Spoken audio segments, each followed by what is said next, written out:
Cookbook by Rini. Hello everyone, cookbook by রিনিতে সবাইকে অনেক অনেক স্বাগত।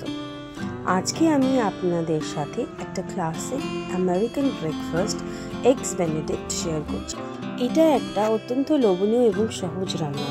ছুটির দিনে জলখাবারে ট্রিক্সগুলো জেনে নিলে খুব সহজভাবে বাড়িতে নিজেদের লোকদের খাওয়াতে পারেন। আর এর যে ইনগ্রিডিয়েন্টসগুলো ভীষণ ঘরোয়া। প্রথমে এই রান্নাটার শুরুতে আমরা একটা সস তৈরি করব, হল্যান্ডের সস। এই সসটার জন্য আমি এখানে প্রথমেই 4টে কুসুম নিয়েছি, নিয়ে একটা লেবুকে ভালো করে রস বের করে নিচ্ছি। একটা পাত্রে আমি 3টে ছোট ছোট যে বাটার কিউবস থাকে সেগুলোকে মেল্ট করতে দিচ্ছি।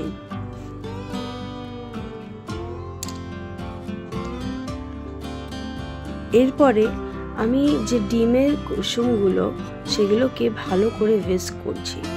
এটা যত ভালো করে হুইস্ক করবো সসটা আমার তত টেস্টি হবে আর ততটাই ভালো কনসিস্টেন্সি আসবে। ওপর থেকে যে লেবুর রসটা করে রেখেছিলাম সেইটা অল্প অল্প করে দিয়ে দিচ্ছি। দেখুন এটা কি সুন্দর একটা গ্লেজি ব্যাপার আসছে। এরপরে এই সসটাকে সিজনিং করার জন্যে সল্ট, নুন এবং গোলমরিচের গুঁড়ো দিচ্ছি। আপনারা চাইলে এটার উপর থেকে পেপরিকা পাউডার বা লঙ্কা গুঁড়ো দিতে পারেন, ঝালটা তাতে আরও বেশি হবে। এবারে আবার আমরা এটাকে কিছুক্ষণ ভালোভাবে মিক্স করতে থাকবো। এরপরে এইটা হয়ে গেলে আমরা একটা পাত্রে জল গরম করতে বসাবো। জল গরমটা করে যে ডাবল বয়লার প্রসেস যেটা, ওইটাতে আমরা এই সসটা তৈরি করে নেব। এই যে আমরা এই সসটাকে ডাবল বয়লের প্রসেসেই আমরা ভালো করে এটার থেকে হুইস্ক করছি। এবার যেই একটুখানি থাকো হয়ে যাবে ওপর থেকে বাটারটা দিয়ে দিচ্ছি। দিয়ে এটাকে খুব ভালোভাবে জেনারেসলি আমাদের এটাকে হুইস্ক করতে হবে। হুইস্ক করতে করতে একটা টাইমের পরে এই ধরনের কনসিস্টেন্সি এসে যাবে। ইট মিনস আমাদের সস রেডি। তার সাথে এবার নেক্সট প্রসেসে চলে যাচ্ছি রান্নার। একটা আমরা এর মধ্যে ডিমের পোচ করে নিচ্ছি। ফুটন্ত গরম জলের মধ্যে যেইভাবে আমরা পোচ করে থাকি সেটা করে নিচ্ছি। আর এবারে আমি একটা বান নিয়েছি। বানটাকে দুভাগে ভাগ করে যে নিচের পোর্শনটা আছে সেইটাকে আমরা একটু বাটার দিয়েও টোস্ট করতে পারি বা এমনি আমরা টোস্ট করে নেব। আর চিকেন সালামি আমি এখানে ব্যবহার করেছি, ওইটাকেও একটুখানি শেখে নেব।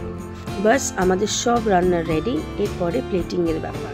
প্রথমেই একটা প্লেটে আগে আমরা যে বানটার নিচের পোর্শনটা টোস্ট করেছিলাম সেইটা রাখবো, তার উপরে চিকেন সালামিটা আর ওপর থেকে ওই পোচটা দিয়ে যে আমরা সসটা বানিয়েছিলাম সসটাকে খুব ভালোভাবে ওপর থেকে দিয়ে দেবো। দেওয়ার সাথে সাথেই দেখবেন একটা আলাদাই একটা ক্রিমি ব্যাপার, একটা পুরো রান্নাটা এসে যাবে। উপর থেকে একটুখানি আমি পার্সলি দিয়ে দিচ্ছি, দিয়ে জাস্ট পেপার ছড়িয়ে আমাদের রান্না রেডি। এই ড্রেসটাকে এনজয় করুন আর আমাকে নিশ্চয়ই বলবেন যে এটা আপনাদের কেমন লাগলো। সামনেই আমাদের ভালোবাসার দিন, ভ্যালেন্টাইন্স ডে আসছে। চাইলে নিজের বাড়ির লোকদের, নিজের স্পেশাল লোককেও এই রান্নাটা করে ব্রেকফাস্টে একটা অপশন রাখতে পারেন। আশা করি তারও ভালো লাগবে বা তাদেরও ভালো লাগবে, কারণ প্রত্যেক দিনই এক ধরনের খাবার আমরা কেউই ভালোবাসি না, সবাই নতুন চেষ্টা করি।